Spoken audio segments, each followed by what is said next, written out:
Have you ever heard a definition of insanity as doing the same thing over and over again, expecting different results? That could probably be a parent, right? Every time we say thank you. Or looking at all the evidence and then deciding to go otherwise. That can seem a little crazy, or at least not very smart. That's going to be kind of what we're going to be talking about today. Take verse 17, for example. Though the fig tree does not blossom, and no fruit is on its vines, though the produce of the olive fails, and the fields yield no food, though the flock is cut off from the fold, and there is no herd in the stalls, yet I will rejoice in the Lord. I will exult in the God of my salvation. So everything looks bad. It seems like there is no hope, and yet I will hope in the Lord. Today's reading is from the prophet Habakkuk, or Habakkuk. I can never pronounce it. I just pronounce it Habakkuk. He is a prophet around the time of the fall of Judah and Jerusalem, which is 587 BC, 587 years before Christ. As you recall,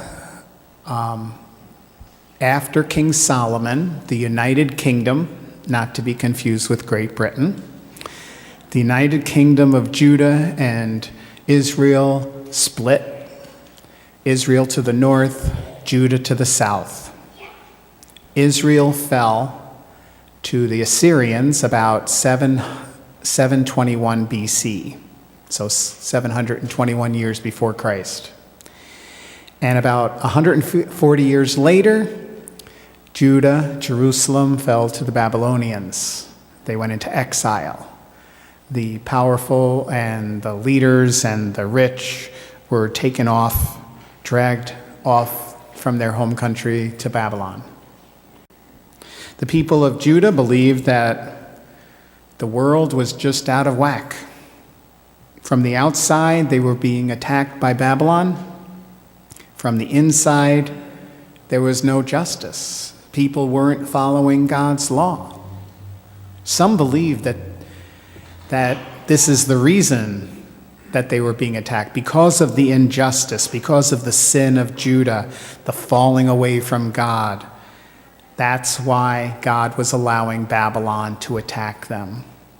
In other words, because of their sin, because of that, God was punishing them and using Babylon. At any rate, they were crying out to God for help. They were praying to God. God, there is trouble. There is violence. There is injustice.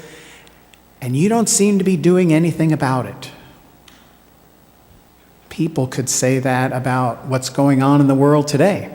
They could say that about what's going on in our country today. Just look at all the random shootings. Good, innocent people being shot in shopping malls, at concerts, in churches.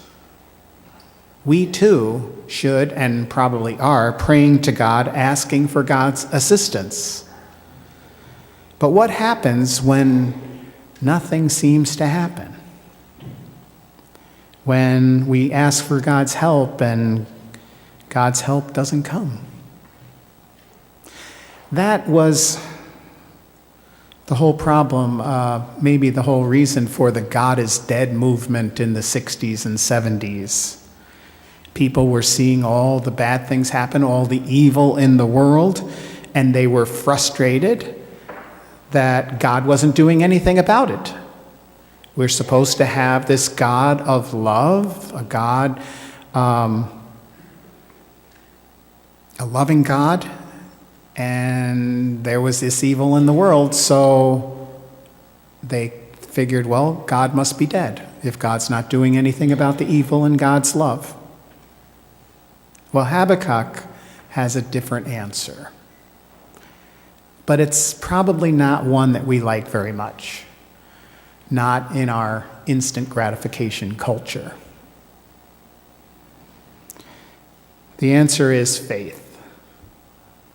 But not necessarily the quick faith. Like, remember the woman who touched Jesus' garment and she was instantly healed?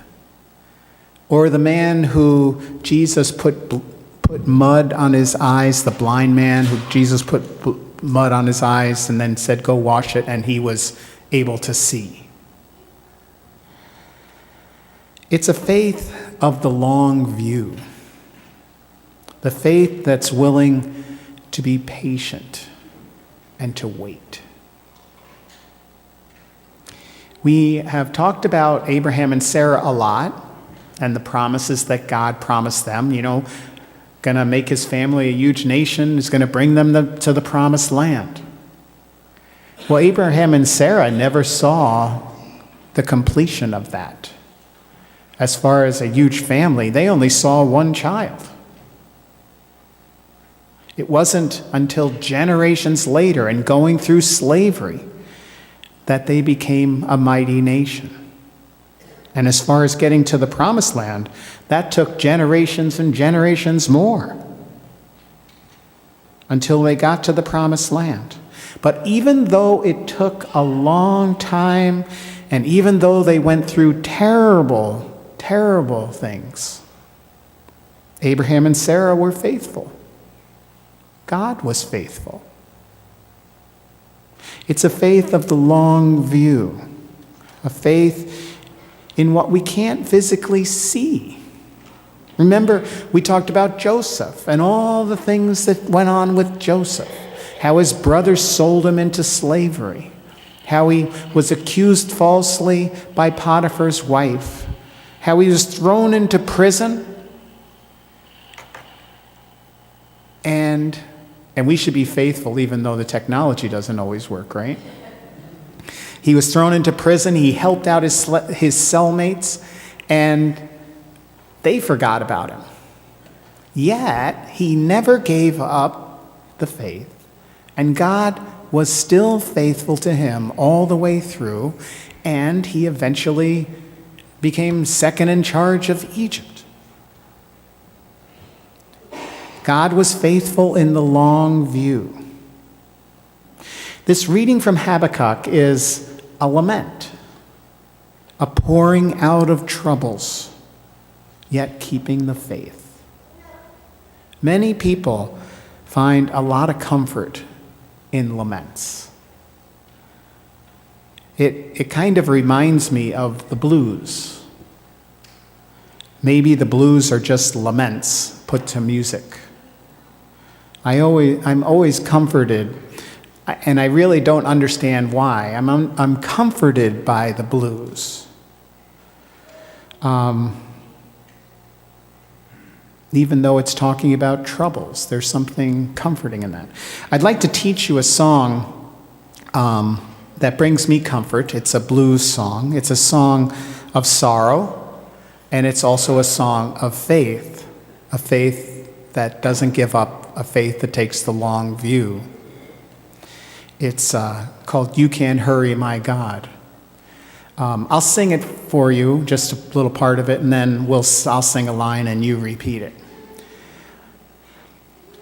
You can't hurry my God, no, no, no, you just gotta wait.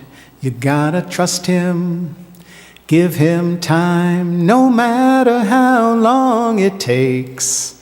He's a God you can't hurry, but he'll be there, don't you worry. He might not come when you want him, but he's right on time, right on time.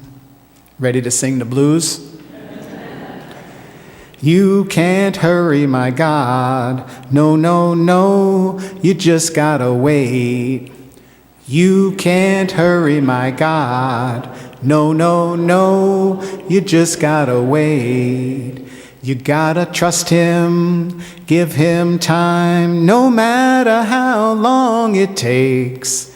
You gotta trust him, give him time, no matter how long it takes. He's a God you can't hurry, but he'll be there, don't you worry. He's a God you can't hurry, but he'll be there, don't you worry. He might not come when you want him, but he's right on time. Might not come when you want him, but he's right on time. Let's try to put that together. I'll try to clue you with the words. You can't hurry, my God. No, no, no, you just gotta wait. You can't hurry, my God. No, no, no, you just gotta wait. You gotta trust him, give him time, no matter how long it takes. You gotta trust him, give him time, no matter how long it takes. He's a God you can't hurry. He's a God you can't hurry, but he'll be there, don't you worry. But he'll be there, don't you worry. He might not come when you want him, but he's right on time. Might not come when you want him, but he's right on time. A faith that's willing to be patient, to wait. Jesus, when his time had come, went to the Garden of Gethsemane. He was struggling with what he was about to do, what he had to do. What he had to do for the sake of the world, for you and for me. He brought his top 3 homies, Peter, James, and John. And then he said to them, I'm deeply grieved, even to the point of death. Remain here. Stay awake with me. Jesus asks us to do the same, especially in hard times, until he comes again. Stay awake with me. Don't give up on me. It will be hard, but keep the faith. Peace of God that passes all understanding, keep your hearts and minds in Christ Jesus. Amen.